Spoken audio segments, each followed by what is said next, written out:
எனக்கு பிஸ்னஸ் எப்படி போயிட்டுருக்கு அப்படின்னு கேட்டோன்னா, நிறைய பிஸ்னஸ்காரங்க என்ன சொல்லுவாங்கன்னா, இப்படி போயிட்டுருக்குங்க கல்யாண்ஜி, ஓரளவுக்கு இப்படி போயிட்டுருக்கு, அமோகமாக போயிட்டுருக்கு சொல்கிறவங்க வந்து ரொம்ப கம்மி. ஆனால் இவங்க சொல்கிறது உண்மைதாங்க, 100% உண்மை. அதாவது ஒரு 5 வருஷம் முன்னாடி ஒரு மாதம் 10 லட்சம் ரூபா டேர்ன் ஓவர் பண்ணிட்டு இருந்தாங்கன்னா, இப்போ பார்த்தீங்கன்னா ஒரு 12 லட்சம் ரூபா பண்ணிகிட்டு இருப்பாங்க டேர்ன் ஓவர். அவங்கள பொறுத்த வரைக்கும் பிஸ்னஸ் இப்படி போயிட்டுருக்கு. ஏன்னா பிஸ்னஸ் நடக்குது, பைசா வருது, ஓகே இது போயிட்டுருக்கு. ஆனால் அதில் அவங்க வந்து கவனிக்காத ஒரு விஷயம் என்னென்னா, இந்த 5 வருஷத்தில் இந்த 10 லட்சம் 12 லட்சம் ஆகிறதுக்குள்ளே செலவு, அதே மாதிரி இன்ஃப்ளேஷன், இது எல்லாமே வந்து அதிகமாக இருக்குது. செலவு எல்லாமே அதிகமாக இருக்குது, சேல்ரி அதிகமாக இருக்குது, ரெண்ட் அதிகமாக இருக்குது, எல்லாமே அதிகமாக இருக்குது. ஆனால் 10 எவ்வளோ இருக்குது? 12 லட்சம் தான் இருக்குது. அப்போ அப்படி பார்க்கும்போது அது ஆக்சுவலி இப்படி போயிட்டுருக்குங்கிற சொல்கிறது வந்து ஆக்சுவலி பொய் தான். ஆக்சுவலி என்ன ஆகிட்டுருக்கு? வளர்ச்சி இல்லை, டீக்ரோத் ஆகிட்டுருக்கு. பிஸ்னஸ்ஸு கீழ் நோக்கி தான் போயிட்டுருக்கே தவிர ஸ்டாக்னேஷன் கூட சொல்ல முடியாது, அப்படியே போயிட்டுருக்குன்னு சொல்ல முடியாதுங்க. டீக்ரோத், கீழ் நோக்கி போயிட்டுருக்குன்னு சொல்லலாம். ஸோ இப்படி இருக்கும்போது கண்டிப்பாக வந்து என்ன ஆயிருக்குங்கிற சொல்கிறேன். அவங்களுக்கு எப்பவுமே பார்த்தீங்கன்னா பணம் வந்துட்டுருக்குங்க, ஆனால் மாத கடைசி ஆயிடுச்சுன்னா அந்த பணமெல்லாம் எங்கே போகுதுன்னு தெரியாது.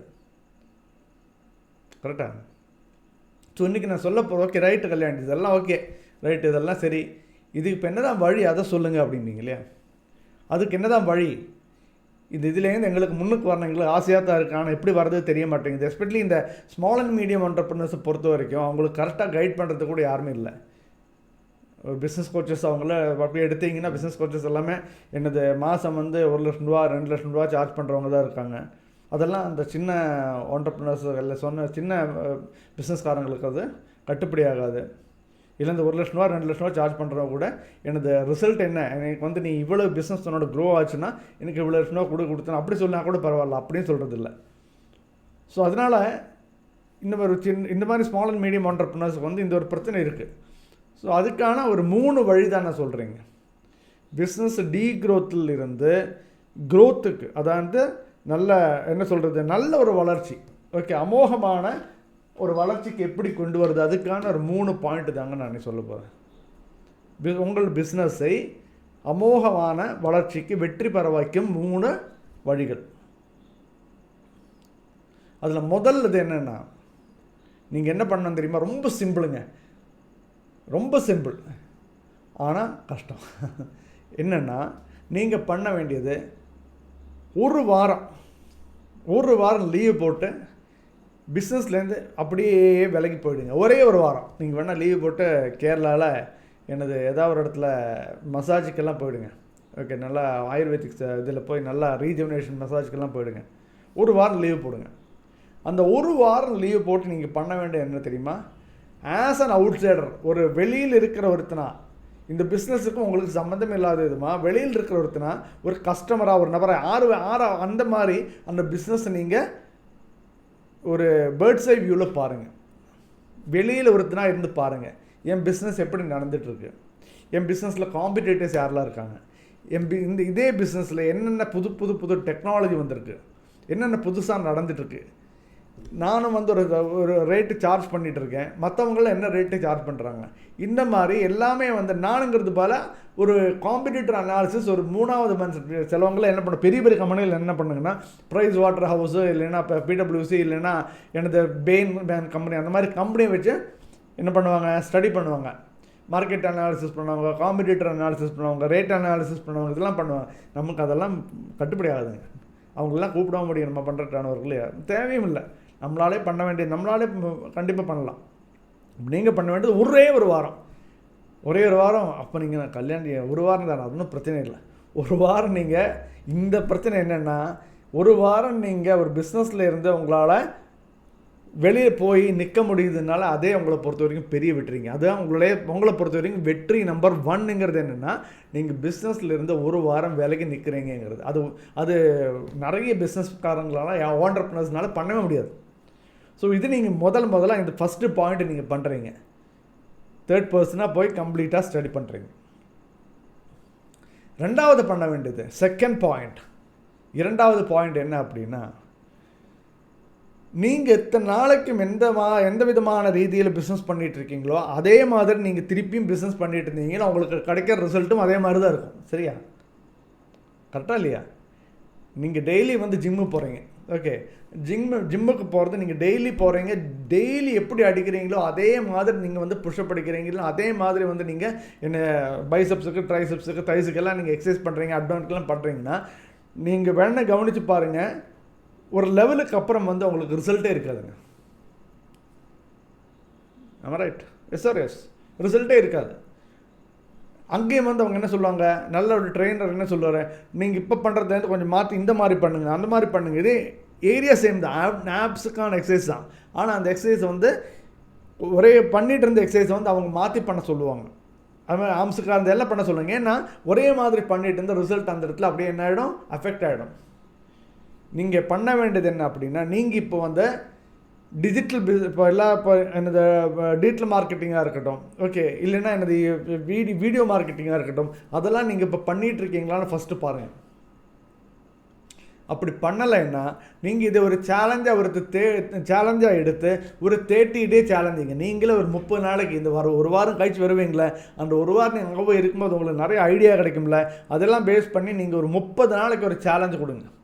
நீங்கள் யாருக்கு சேலஞ்சு கொடுக்குறீங்க? நீங்கள் உங்களுக்கே சேலஞ்சு கொடுக்குறீங்க.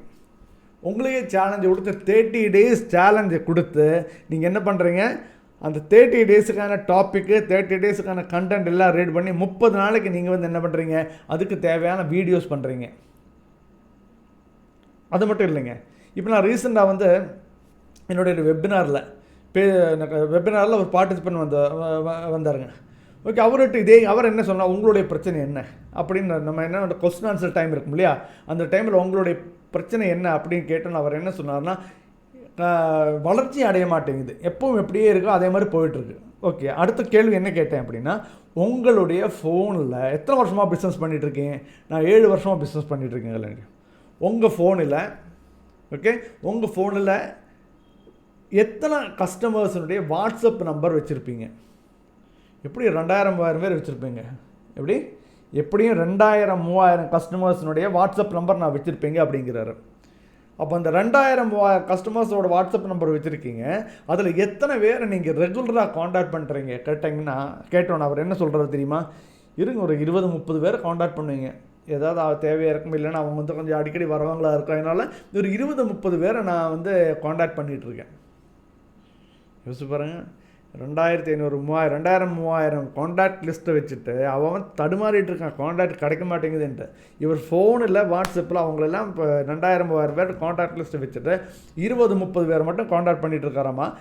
ஆனாலும் பிஸ்னஸ் வந்து வளர மாட்டேங்குதும்மா. அப்போதுக்கு என்ன வழி? WhatsApp automation. அப்போ வாட்ஸ்அப் ஆட்டோமேஷன், நிறைய வாட்ஸ்அப் ஆட்டோமேஷன் கம்பெனிஸ் எல்லாம் இருக்குது இல்லையா, ஆனால் அதிலே வந்து உங்களுக்கு வந்து இந்த வாட்டி மாதிரி ஓகே ரொம்ப நம்பிக்கையான என்ன சொல்கிறது ஃபனல் எல்லாம் ரொம்ப கிளியராக இருக்கிற வாட்டி மாதிரி இருக்கிற வாட்ஸ்அப் ஆட்டோமேஷனில் நீங்கள் யூஸ் பண்ணி ஓகே நீங்கள் இந்த கஸ்டமர்ஸை காண்டாக்ட் பண்ண ஆரம்பிச்சிங்கன்னா கண்டிப்பாக அதில் பெரிய மாற்றம் வரும். ஒரு எக்ஸாம்பிள் சொல்கிறேன். என்ன எக்ஸாம்பிள்னா, நீங்கள் வந்து ஒரு ரெஸ்டாரண்ட் வச்சுருக்கீங்க, சரியா? இந்த ரெஸ்டாரண்ட் வச்சுருக்கிற டைமில் நீங்கள் வந்து என்ன சொல்கிறீங்க, அந்த காண்டாக்டில் இருக்கிற எல்லாருக்குமே வந்து நீங்கள் ஒரு வித்தியாசமாக ஒரு மெசேஜ் போடுறீங்க. என்ன மெசேஜ் போடுறீங்க அப்படின்னா, இந்த சண்டே நாங்கள் வந்து இந்த டிஷ்ஷை அறிமுகம் பண்ணுறோம். எக்ஸாம்பிள், இந்த சண்டே நாங்கள் இந்த ஒரு டிஷ்ஷை நாங்கள் அறிமுகம் பண்ணுறோம், வந்து டேஸ்ட் பண்ணி பாருங்கள் அப்படின்னு ஒரு மெசேஜ் போடுங்க. அந்த டிஷ்ஷு முடிஞ்சதுன்னா கொஞ்சம் வித்தியாசமான பேராக இருந்தால் இன்னும் நல்லா இருக்குங்க. புரியுதா? இப்போ கேரளாலாம் பார்த்தீங்கன்னா ஒரு டிஷ்ஷு பேர் இருக்குங்க, கோழிக்கால் அப்படிம்பாங்க.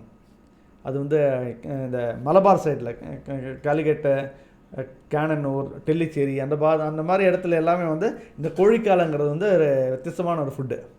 ஓகே, அதை வந்து நீங்கள் அந்த மாதிரி ஒரு பேர், அந்த மாதிரி அந்த ஃபுட்டு, அந்த கோழிக்காலம் அந்த மாதிரி நினச்சிப்போம், உண்மையாகவே கோழியோட காலை சேர்த்து கொடுக்க போகிறாங்க. நான் எனக்கு அது இல்லவே இல்லைங்க, அது வெஜிடேரியன் ஃபுட்டுங்க ஆக்சுவலி.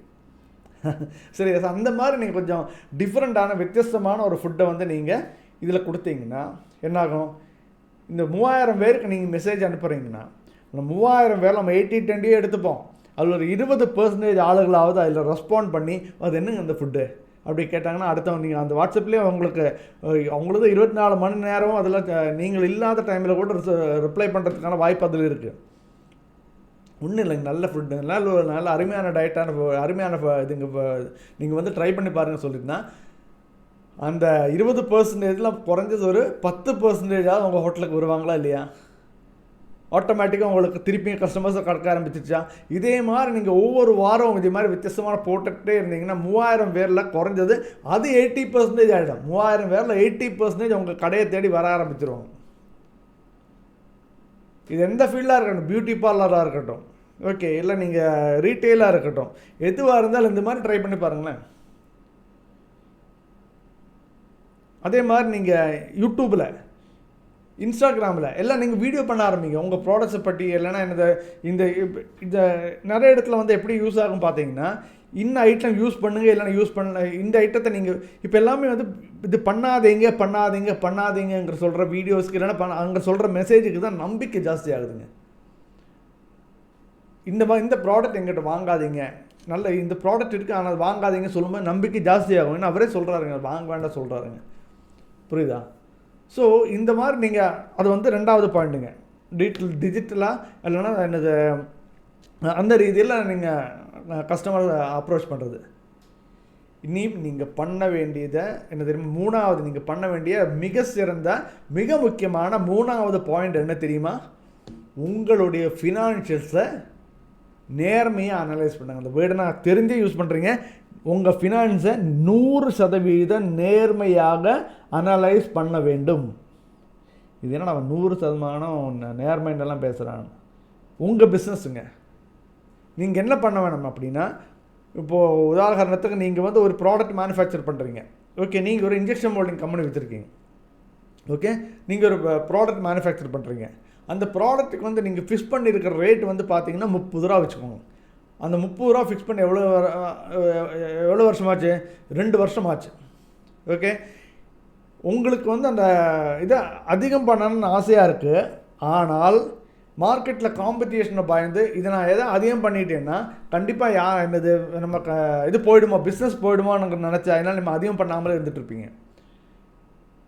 என்னுடைய ஒரே ஒரு கேள்வி என்னென்னா, நீங்கள் லாபத்துக்காக பிஸ்னஸ் பண்ணுறீங்களா இல்லை சேரிட்டிக்காக பிஸ்னஸ் பண்ணுறீங்களா? என்னது, லாபத்துக்காக பிஸ்னஸ் பண்ணுறீங்களா இல்லை சேரிட்டிக்காக பிஸ்னஸ் பண்ணுறீங்களா தான் என்னோட கேள்வி.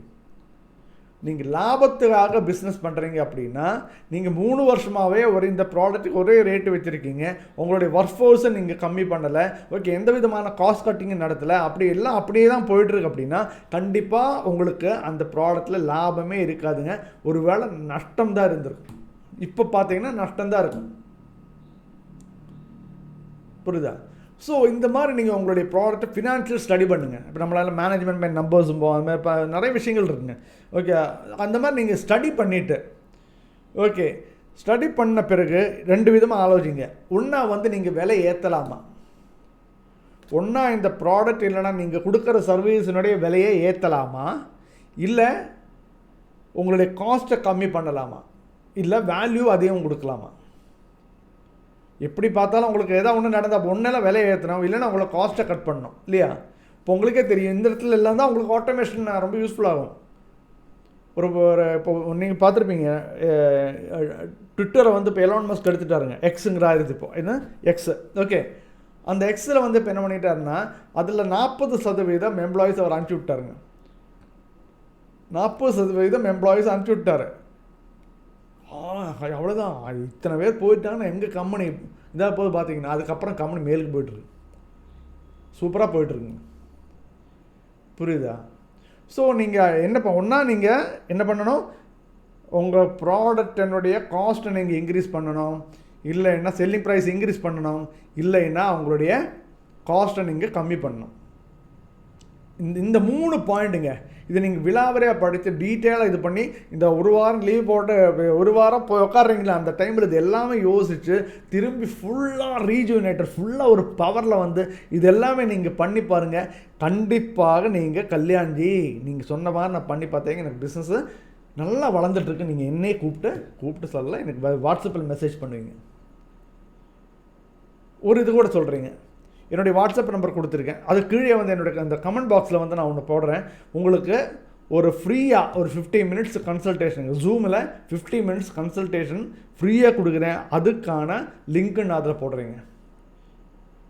உங்களுக்கு எதாவது டவுட் இருந்தால் நான் அந்த லிங்கை கிளிக் பண்ணி இந்த ஃப்ரீ கன்சல்டேஷன் யூஸ் பண்ணி, கன்சல்டேஷன்னே சொல்லலைங்க, ஃப்ரீயான ஒரு டிஸ்கஷனை வச்சுப்போம்ல. ஓகே, என்ற அறிவில் எனக்கு எந்த அளவு தெரியுமோ அதை வச்சு நம்ம பேசிக்கலாம். உங்களுக்கு ஏதாவது விதமான உபகாரம் வந்துருச்சு என்றால் நான் இந்த யூனிவர்ஸுக்கு கொடுக்கும் நான் செலுத்தும் ஒரு கிராட்டிடியூட்னு நான் வச்சுப்பேன். ஸோ அதை நம்ம ஆரம்பிக்கலாம். பண்ணுங்கள், கண்டிப்பாக பண்ணுங்கள். உங்களால் கண்டிப்பாக முடியும். இது உங்களுடைய மனசில் ஒரு சேஞ்சு, பெரிய ஒரு சேஞ்ச் இந்த வீடியோ பார்த்ததுக்கப்புறம் வருங்கிறதுல எனக்கு 100% எனக்கு நம்பிக்கை இருக்குது. கண்டிப்பாக உங்களுடைய பிஸ்னஸில் ஸ்டாக்னேஷனுங்கிற வேர்டு இல்லை, டீக்ரோத்துங்கிற வேர்டு இல்லை, சூப்பர் க்ரோத்துங்கிற ஒரு வேர்டு தான் வரப்போகுது. அது உங்களால் முடியும். வாழ்க வளமுடன்.